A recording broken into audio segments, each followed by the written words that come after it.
Sabdo Palon nagih janji satriya piningit Dharma Gandul 3. Begitu mendengar ucapan Sunan Benang bahwa dirinya tidak takut kepada penguasa sah tanah Jawa, yaitu Raja Majalengka, bangkitlah amarah Butalocaya. Seketika dia berkata kasar, "Ucapan Anda tadi bukan ucapan seorang ahli negara, atau ucapan bangsawan, atau ucapan orang yang berpendidikan.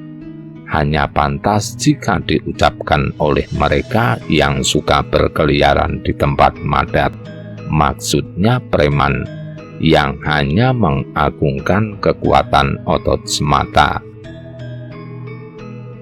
Seyogyanya janganlah seperti itu, merasa menjadi kekasih Tuhan, merasa banyak teman malaikat, lantas berbuat seenaknya, tidak memperhitungkan kesalahan orang, menganiaya tanpa dosa."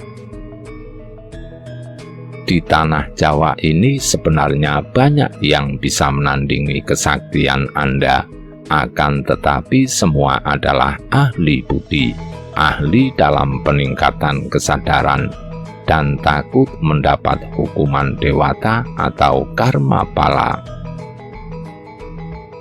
Tidak pantas disebut ahli budi atau ahli dalam peningkatan kesadaran jika tingkah lakunya aniaya terhadap sesama, menghukum tanpa dosa. Apakah Anda ini serupa dengan Ajisaka, murid Ijajil? Ijajil artinya Dajjal. Butalocaya menganggap Ajisaka adalah murid Dajjal atau iblis.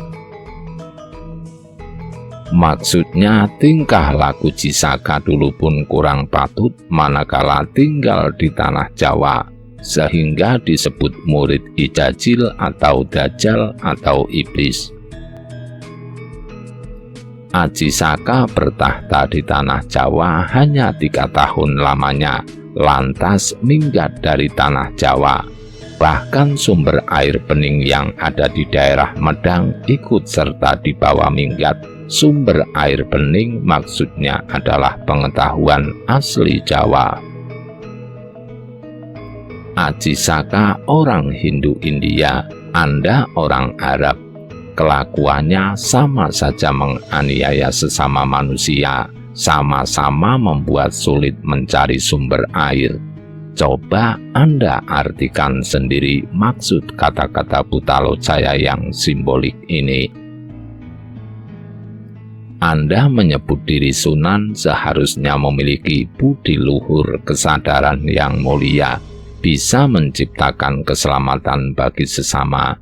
Akan tetapi kok tidak seperti itu? Tingkah laku Anda inilah sesungguhnya yang disebut tingkah laku Ijajil.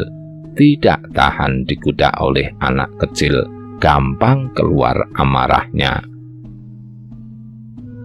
Sunan apakah yang semacam itu? Jika memang Anda Sunan bagi manusia, pastinya memiliki budi luhur, kesadaran mulia. Anda telah menganiaya sesama tanpa dosa. Inilah jalan Anda menuju celaka. Anda telah menciptakan neraka jahanam bagi diri sendiri, maksudnya karma buruk. Jika nanti sudah jadi neraka tersebut, kelak Anda akan tempati sendiri. Anda akan mandi di tengah air kawah yang panas bergejolak, memetik buah perbuatan yang sangat menyengsarakan dalam kehidupan ini atau kelak setelah kelahiran kembali. Lihatlah, saya ini adalah makhluk halus, berbeda alam dengan manusia, akan tetapi saya masih senantiasa ingat untuk ikut andil mengusahakan keselamatan bagi manusia. Makhluk halus pun masih ingin mengumpulkan karma baik demi peningkatan kesadaran pribadinya sendiri. Sudahlah sekarang semua yang terlanjur rusak tolong kembalikan seperti semula, mulai dari sungai yang kering hingga seluruh tempat yang terlanggar aliran sungai, tolong kembalikan seperti sebelumnya. Jika Anda tidak berkenan, seluruh orang Jawa yang telah masuk Islam akan saya teluh biar mati semua. Dan untuk keperluan itu saya akan meminta bantuan pasukan dari Kanjeng Ratu Angin-Angin yang bertahta di Laut Selatan. Begitu mendengar kemarahan Butalojaya, Sunan Benang terketuk hatinya dan menyadari kesalahannya. Sadar telah membuat bermacam-macam kesusahan dalam jangka panjang. Sadar telah menganiaya sesama tanpa dosa yang setimpal. Dia lantas berkata, "Butalojaya, aku ini seorang sunan yang tidak bisa menarik kutuk yang sudah terlanjur aku ucapkan. Tapi dengarkan, kelak setelah 500 tahun lagi sungai ini akan kembali seperti semula." Mendengar ucapan Sunan Benang, Butalojaya bertambah marah, lantas berkata kepada Sunan Benang, "Tidak bisa, harus Anda kembalikan saat ini juga. Jika tidak mampu, Anda saya tawan." Berkatalah Sunan Benang kepada Butalojaya, "Sudah, jangan membantah lagi.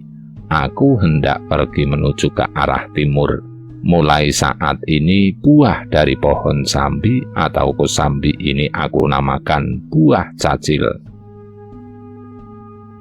Sebagai pengingat peristiwa debat seperti anak kecil antara demit makhluk halus dan manusia pecicilan yang arogan, yang tengah berebut benar tentang kerusakan sebuah wilayah yang menyebabkan kesusahan manusia dan makhluk halus. Aku mohonkan kepadamu, Rabbana Tuhanku, semoga buah pohon sambi berwarna dua macam.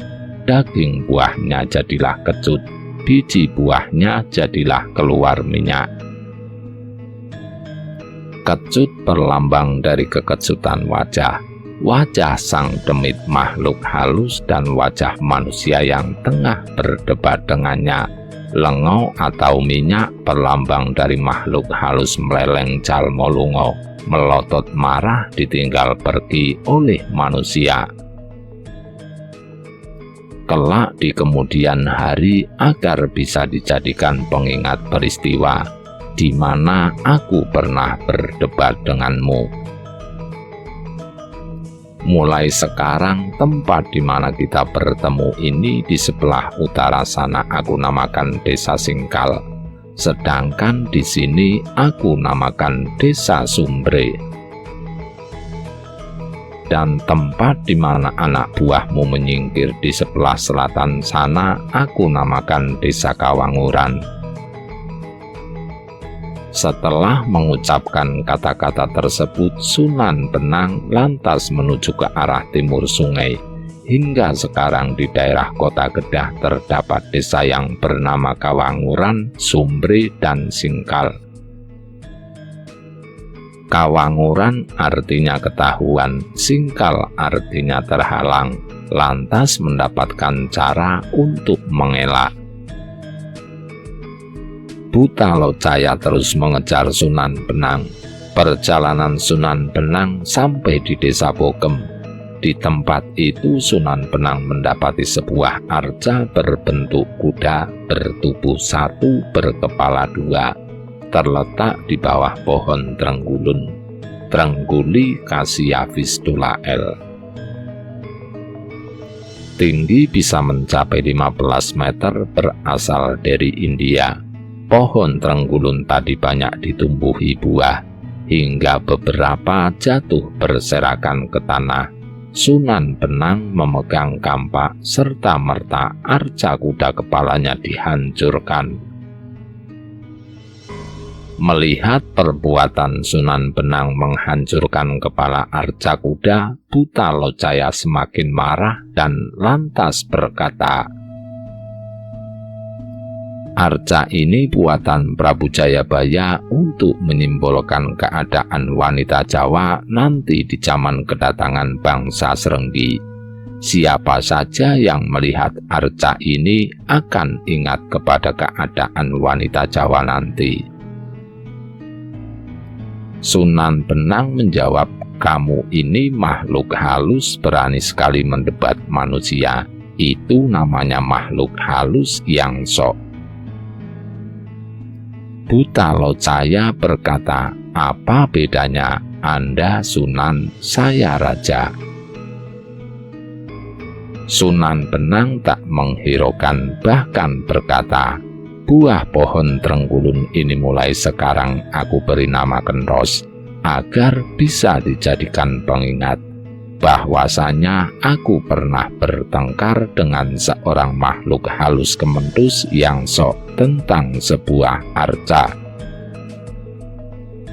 Ki Kalamwadi berkata, "Hingga hari ini pohon Trengkulun di Jawa namanya Kenros, berawal dari sabda Sunan Benang. Begitu menurut Raden Budi Soekardi guruku." Sunan Benang melanjutkan perjalanannya ke arah utara.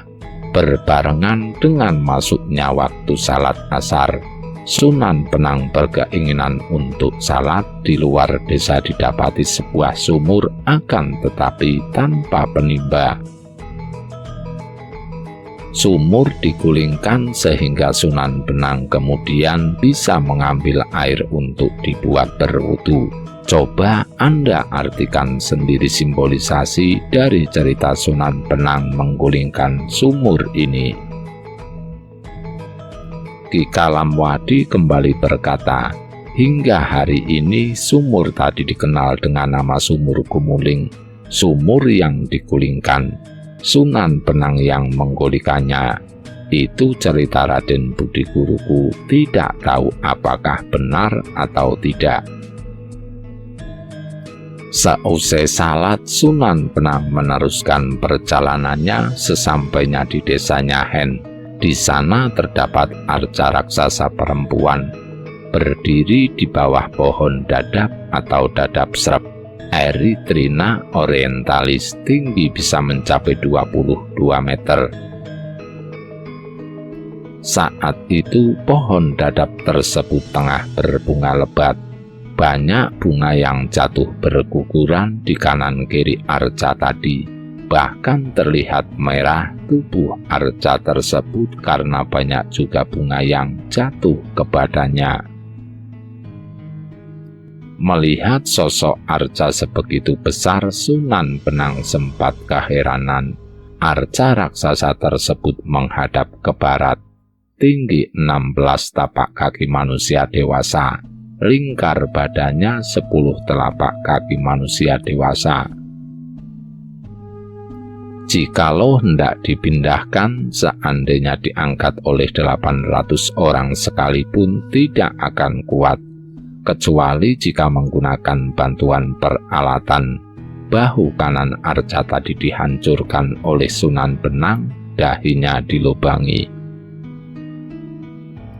Buta Locaya melihat Sunan Benang kembali merusak arca, marah dan berkata, "Jelas Anda memang orang kurang kerjaan. Arca raksasa sebagus itu dirusak tanpa alasan yang jelas.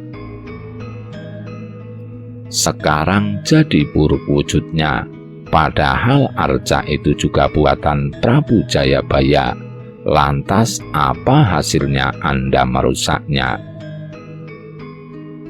Sunan Benang menjawab, "Aku rusak arca ini agar supaya tidak diagung-agungkan oleh orang banyak, agar jangan pula diberikan sesajian dan diberi asap kemenyan. Manusia yang memuja berhala itu namanya manusia kafir dan kufur, lahir batin telah tersesat." Buta Locaya berkata, Orang Jawa pun tahu bahwa ini hanyalah sebuah arca batu yang tidak memiliki daya kekuatan apapun dan tidak punya kuasa, bukan yang Lata wal Uzza. Maksudnya tidak dipuja sebagaimana manusia Arab dulu memuja patung Lata dan Uzza. Mengapa dilayani dengan diberi asap kemenyan berikut diberi sesajian? Agar supaya semua makhluk halus yang liar, di sini maksudnya ruh-ruh manusia mati yang tersesat dan belum menemukan jalan. Bukan makhluk halus sejenis buta locaya atau seluruh pasukannya yang telah lahir menjadi jin atau asura, tidak bertempat tinggal sembarangan di atas tanah dan di dalam pohon. Sebab tanah dan pepohonan bisa menghasilkan sesuatu, dan hasil dari keduanya sangat bermanfaat bagi kehidupan manusia. Oleh karenanya, makhluk halus yang semacam ini lantas diberikan tempat baru pada sebuah arca. Jika arca telah Anda rusak, hendak diusir kemanakah mereka semua? Sudah lumrah perkasakan makhluk halus liar atau ruh-ruh orang mati yang masih terikat dengan alam dunia bertempat tinggal di sebuah gua atau di sebuah arca, serta makanan mereka adalah bau-bauan yang wangi. Makhluk halus semacam ini jika sudah mencium bau wewangian, badannya akan terasa segar. Lebih senang lagi jika bisa tinggal di dalam sebuah arca utuh yang diletakkan di tempat yang sepi dan sejuk, atau di bawah pohon besar. Mereka sadar mereka tidak bisa hidup berbaur dengan manusia. Sekarang mereka telah tinggal di dalam arca ini, tapi kemudian malahan Anda usik. Bukankah berarti Anda memang orang yang jahil dan suka menganiaya kepada sesama makhluk? Makhluk yang sama-sama diciptakan oleh Tuhan. Mendingan orang Jawa menghargai sebuah arca yang memang pantas jika memiliki kesadaran dan nyawa. Sedangkan bangsa Anda orang Arab, bukankah juga menghargai Ka'batullah yang wujudnya juga dari batu? Apakah itu juga tidak sesat? Sunan Penang menjawab, Ka'batullah itu yang membuat Nabi Ibrahim. Di sanalah pusat dunia, diberi tugu dari batu dan disujudi oleh seluruh manusia. Siapa saja yang sujud kepada Ka'batullah, Gusti Allah akan memberikan ampunan atas segala dosa-dosanya selama hidup di alam pengembaraan alam dunia ini. Buta Locaya berkata, apa buktinya telah mendapatkan kasih Tuhan? Apa buktinya mendapatkan ampunan Tuhan dari segala dosa? Apakah mendapatkan tanda tangan dari Tuhan yang Maha Agung berikut stempel berwarna merah sebagai tanda bukti sah? Sunan Penang menjawab, yang disebutkan dalam kitab suciku nanti jika telah meninggal akan mendapatkan kemuliaan. Bersambung nuwun nuwun nuwun.